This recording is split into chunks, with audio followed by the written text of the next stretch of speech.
От имени Комитета семей воинов Отечества я поздравляю всех героев, которые сегодня защищают нашу Родину, всех героев, которые сегодня работают в тылу, всех наших волонтеров и общественников, и особенно семей.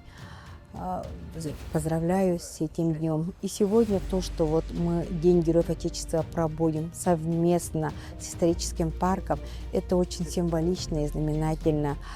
Исторический парк постоянно служит постоянным партнером Комитета семей воинов Отечества.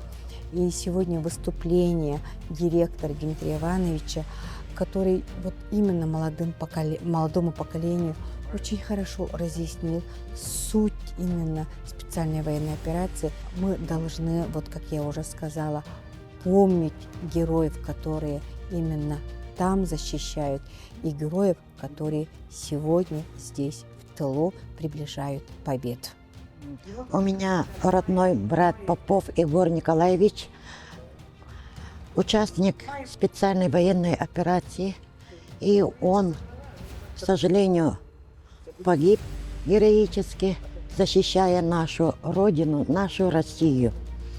И сегодня, 9 декабря, День Героев Отечества, в нашем историческом парке мы собрались все, кто помнит и кто здесь в тылу, мы должны увековечить своих героев и участников в данное время специальной военной операции. В рамках мероприятия ко Дню Героев Отечества для участников мероприятия прошла бесплатная экскурсия по постоянным выставкам исторического парка.